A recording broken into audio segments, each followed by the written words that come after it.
Welcome, ladies. Welcome to our February luncheon. I hope everything is all right, all right, all right. That, of course, is a reference to our recently celebrated virtual gala, our very first, and as I have said on a couple of occasions, we hope our very last virtual gala.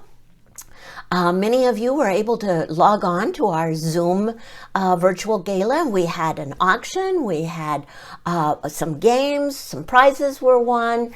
Particularly, I want to mention Nancy Meyerhoff and her fabulous table. She did up a table for the gala that won the prize, and I think you can see why it won a prize. It was very festive indeed. And now, we're on our way into Valentine's Day, and Freth Carroll has sent us a very special video, and then we'll hear from her for our devotional and blessing. See you on the other side. For all its popularity, history doesn't give us any guarantees as to the origins of Valentine's Day. But we do know it contains vestiges of the early Christian church and ancient Rome. The association between mid-February and romance goes back to a pagan festival known as Lupercalia, likely honoring either Lupa, the she-wolf of Rome who suckled Romulus and Remus, or Faunus, their god of fertility. The festivities began with an animal sacrifice. Then the ritualistic slapping of young women with strips of the animal's skin and blood to bestow fertility for the coming year. In the 5th century, perhaps in an effort to Christianize the pagan festival, Pope Gelasius declared February 14th as St. Valentine's Day. As for the real St. Valentine, there were reportedly several canonized by the Church. Legend has it that one St. Valentine, a defiant Roman priest, lived during the 3rd century AD under Emperor Claudius II. Claudius was an ambitious ruler. His battles required vast armies of men to abandon their young families for long periods of time, resulting in a military that was half-hearted and homesick. So determined was Claudius to stop love from sapping the will of his armies, he banned marriages altogether. Father Valentine thought the ban unjust and defied the emperor, continuing to marry young lovers in secret. The emperor eventually caught on to the priest's actions, arrested him, and sentenced him to death. It is believed that young couples he had secretly wed would visit his cell, passing him flowers and notes through the bars as symbols of their gratitude. The story continues that the condemned Father Valentine fell in love with his jailer's daughter. On February 14th, the day he was executed, it is said he passed the young girl a note. It was signed, "From your Valentine." A tradition was born. Cupid, the winged matchmaker, started out as the Roman god of love, inspired the image of cherubs for Christians, and is now a favorite of card makers and mass marketers. Our modern Valentine's Day, removed from its religious and pagan past, has evolved into one of the most celebrated holidays on the calendar. On average, Americans shower their loved ones with 180 million roses, red ones naturally, and almost 36 million heart-shaped boxes of candy. Not to mention all those cards, dinners, and diamonds. All told, the holiday brings in almost $14 billion annually, giving retailers plenty to love as well. But if you're worried that you can't afford to treat your loved one properly next Valentine's Day, take heart. The poets were right. Love is really all you need. Well, I don't know about you, but I never thought that February the 14th, being Valentine's Day, was the day that St. Valentine was beheaded. That's not very romantic. But love is in the air every Valentine's Day. St. Valentine did stand up for what he believed, even though it resulted in his death. After all, he foremost believed in love. February is also famous for Mardi Gras, or Fat Tuesday, as it's sometimes called. It marks the beginning of the Lenten season. And Lent is intended to be a period of reflection on the 40 days that Jesus spent in the desert being tempted by Satan. He had to rely on the love of his Father and his faith. Jesus commanded us to love one another. And St. Paul put it quite simply in 1 Corinthians. Love is patient. Love is kind. Love does not envy. It does not boast. It is not proud. It is not rude. It is not self-seeking. It is not easily angered. It keeps no record of wrongs. Love does not delight in evil, but rejoices in the truth. Faith, hope, and love. But the greatest of these is love. As we look out every day on the surroundings and the beauty around us, we should all be reminded how much we're loved. After all, the God that created all of that also created you. For the COVID vaccine and the hopes of meeting together, we give praise. For the health and well-being of all those that we love, we ask for grace. For the election of new officers in these changing times, we ask for wisdom. For continued creativity in accomplishing our goals, we give thanks. And we are confident that the presence of that higher power will be continually felt in our lives and in our community as we step forward into the future. With love, all things are possible. And after all, together we shine brighter. Amen. Thank you, Freth. As always, that was very inspirational. Getting back to the subject of our virtual gala, we were treated once again to the Dancing Divas. And I'd like to share with all of you now the little special thing that they did for us at the gala. We were all invited to join in and dance with them afterwards, but I think you'll agree that this is very special.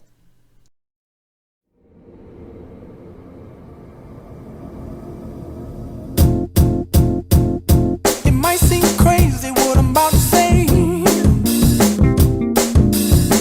Sunshine, she's here, you can take a break. I'm a hot air balloon that could go to space. With the air, like I don't care, baby, by the way.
said, clap along if you feel like a room without a roof.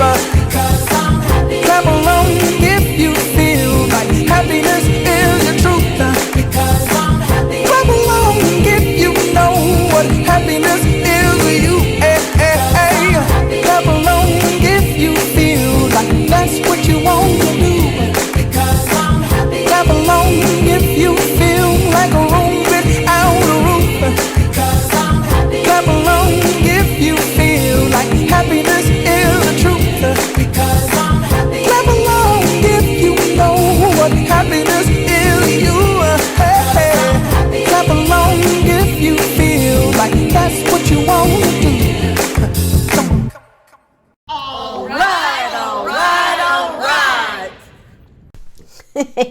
They really get your blood moving. Time to do a little dancing. I hope you enjoyed that. I certainly did enjoy working with them in getting that video put together. Another thing that's being worked on right now is trying to find people to populate our executive committee board. We are all pretty confident that next year things will be back to pretty much normal, at least a brand new normal for all of the North Shore. And we'll be able to get together for our luncheons. We'll be able to get together for our special interest groups. We'll be able to get together for a traditional gala. But one thing hasn't changed this year.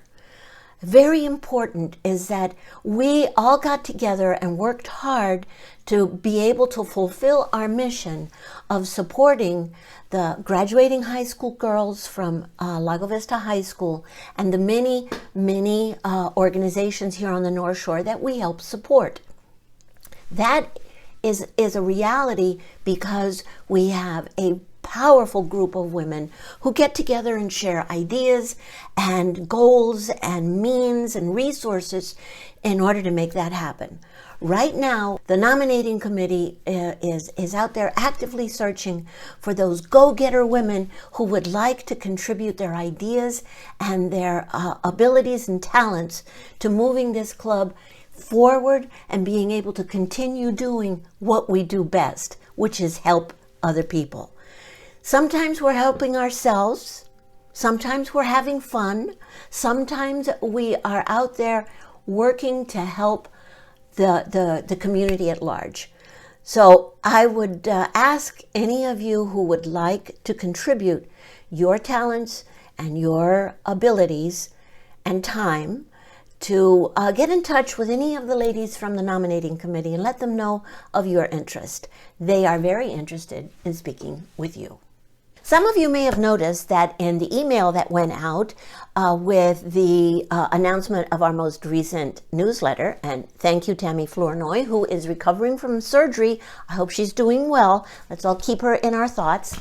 There was also a link to a survey. The survey, it was meant to get two pieces of information. One was the preferred time for pickup of the meals. Because we did one between 4 and 5, the question arose, is that a preferred time or not? So we asked the question and we have the answer. The answer is no, it's not. No, we will continue to have pickup of both meals of the month between 11:30 and 12:30. Also, what we were very encouraged by the number of people who logged on to the virtual gala Zoom meeting after picking up their meal. So we thought we'd try a coffee clatch. A coffee clatch that will be on Zoom. We'll be able to get your mug of coffee and sit down and log on to a Zoom meeting and just chat with your fellow members. You'll be able to see each other's faces, talk about whatever you want, except two subjects that are off limits. No politics, no religion. And as a matter of fact, I found a quote from Albert Schweitzer that I thought I'd share with all of you. It says, "Constant kindness can accomplish much. As the sun makes ice melt, kindness causes misunderstanding, mistrust, and hostility to evaporate." just log on and talk about whatever you want to talk about, your grandchildren, where you've been, what you cooked, whatever you want to talk about. It'll probably last about an hour, maybe a little more, maybe a little less. You can come and go as you please. There's no formality involved. So it will be the second Thursday of every month. The first one will be February 11th, but there is a caveat. I am actually programmed for, or supposedly going to get my second vaccination on February 11th. However, I have not heard anything from the Austin Public Health. I do not know if I will actually get it that day or not. If I do have to go off and get it, I will try and leave someone else in charge of the Zoom so that it can go on as planned. But just keep that in the back of your head. We'll put the invitation in an email and send it to everyone. So everyone who is interested will have it. Okay? I'm looking forward to it myself. February also happens to be the month where so much of what goes into the planning for our most important job, our philanthropy, is either initiated or is moved forward dramatically. The success of the Annette Stokes Memorial Scholarship Fund just continues to demonstrate the great affection that so many of us and her family and friends had for Annette. If you have not yet heard about the Annette Stokes Memorial Scholarship Fund, please go to our website. And on the homepage, there's a button and an explanation, a short explanation. You can donate any amount of money to the Annette Stokes Memorial Scholarship Fund, and it will then be grouped together to be able to provide scholarships to our graduating senior girls. This has been very meaningful, and it's very heartfelt, of course. It's also important to point out that we have the named scholarship program. Anyone who would like to fund a scholarship in honor or in memory of someone or themselves still has that opportunity. Those scholarships start at $1,000 and move up for any amount that one wants. And then the scholarship will be named after the person that you have chosen. This continues to be an option. We have already 5 of those, and we are looking forward to more in the future, along with the Annette Stokes Memorial Scholarship Fund. This is when we start putting together the nuts and bolts of our other philanthropy efforts, which is to provide grants to different organizations here on the North Shore. That's all being worked on now, and you will see the announcements regarding that late in February. But February is the month where we bring it all together, so look forward to that. Okay, and that is our mission. Freth Carroll, our chaplain, has brought to my attention an activity that just might be of interest to many of us. It is called the UN Women International Women's Day, and their theme this year is Women in Leadership, Achieving an Equal Future in a COVID-19 World. That's something that we can certainly relate to, because as the Women's Club, we have been challenged to maintain our goals and our objectives in spite of the COVID-19. However, I did want to bring up a curious fact. When she originally sent me the link to this, I couldn't understand the title, and if there ever was need for proper punctuation, this is one of those times. It's the UN Women, but as you can see, it reads unwomen. What are unwomen? Didn't like that thought. Anyway, moving on.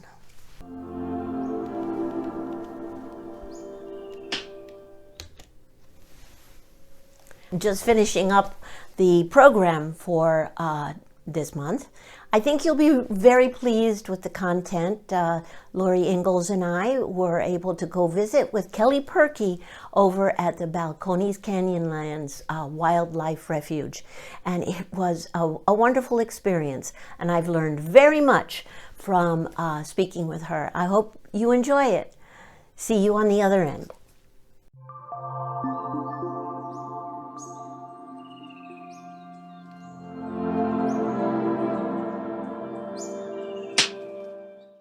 Hi, I'm Kelly Perky. I'm the refuge manager at Balcones Canyonlands National Wildlife Refuge. We're about a 22,000 acre national wildlife refuge that is, right in your backyard of Lago Vista, kind of our southern tip, and then it expands up towards Liberty Hill and over towards Marble Falls. I'm happy to be here to talk about the things that you have just in your backyard that you can do. So the Balcones Canyonlands National Wildlife Refuge is part of the U.S. Fish and Wildlife Service, and we were established back in 1992 for two endangered songbirds, the golden cheek warbler and the black-capped vireo. Back just a couple years ago, the black-capped vireo was delisted, but we're still here to protect the endangered golden cheek warbler. So one of the things that's important in this part of the world is that we need diverse woodlands, not just ash juniper or cedar trees, but the oak component that you see is also important as well for golden cheek warblers because they only eat insects, but in their life cycle, they need insects that occur on a juniper tree, and they actually use the bark from the juniper tree to make their nests. But then later in their life cycle, when they're raising their young, it's the oak trees or the other deciduous species of trees that occur in a woodland that they cue on for those actual insect species that occur on those. And so, why is it important for this bird to be in this ecosystem? Well, it serves a function. It serves a function, it helps remove, it's eating the insects that may have affected this cedar trees, or it may affect the ones that are affecting oak trees or other deciduous species trees. And it keeps everything in balance. And if you remove one species out, then it messes with the balance. And so it's important to keep all species present in a habitat naturally occurring. This is the opportunity for you to see them, which is a really cool thing because they're only here in Central Texas about 6 months of the year, and then they head back to Mexico in the winters. You have picked a very unique place to live for a lot of reasons, but from a natural resources reason, the Great Plains geologically ends just right north of here, and then the Balcones escarpment has come together and they kind of crashed and they made these balconies, which is where the term Balcones comes from. And because it's such a unique environment, it creates these little special niches for species. And that's why you have so many unique species in this part of the world that are important to protect because of the actual habitat that was created by those geological formations thousands of years ago. And so it's something to be proud of. It's something to celebrate that we have such uniqueness here among us. So we have 3 hiking trail opportunities.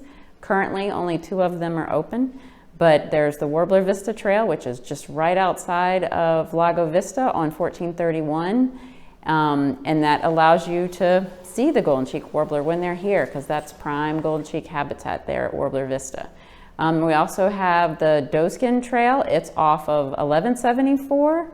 It offers an opportunity for you to see potentially the black-capped vireo, potentially the golden cheek warbler, but it's a lot more of an open grassland, prairie savanna habitat with a little plateau top that you can climb up to. So, so multiple hiking opportunities are offered at multiple levels. What we've done is kind of separated the trails into different levels of difficulty, and so you can kind of choose what is appropriate for you. Each trail has a kiosk that will have a map, and each individual trail you'll be able to see how long the trail is, and it'll also have its difficulty rating on the trail as well. So when you show up, there are trails that are handicap accessible, that can be, at least at Doeskin, there are handicap accessible trails there that have hard surfaces for you to travel on. They also have some that don't have elevation, that are just kind of through the prairie, that are appropriate and down by the creek. So we have opportunities for everyone. We have the Songbird Festival in the spring, which is basically in partnership with our Friends of Balcones nonprofit, where we offer guided hikes for a fee, or guided bird watching trips. One of the things that we are trying to do more of and hoping to roll out in the spring is a guided hike, where you can sign up for opportunities to go on some of the trails that are not open to the public with a guide, and they will educate you kind of on history and some of the things that are going on in the area. We have, in the fall, we've had our family-friendly roundup, refuge roundup that we've done, where we provide nature-based activities for kids related to bird watching, hunting, art, nature, archery, you name it, just trying to get kids to love nature more. And so opportunities for things for you to do here. One of the big things that we do is we have a lot of people that volunteer, and we have environmental education that we do in the spring for the schools. We have a lot of volunteers, especially some just wonderful, wonderful retired teachers that come out and help us put environmental education on for the local school kids. I really appreciate this opportunity to get to talk to you, and we hope to see you out here. The trails are open 365 days a year from sun up to sunset. The only thing that's not currently open because of COVID is the headquarters. All the other trails are open. So please come out and use them. They're for you, our public, our neighbors. So, and if you have any questions, please don't hesitate to contact us at 512-339-9432. Thank you.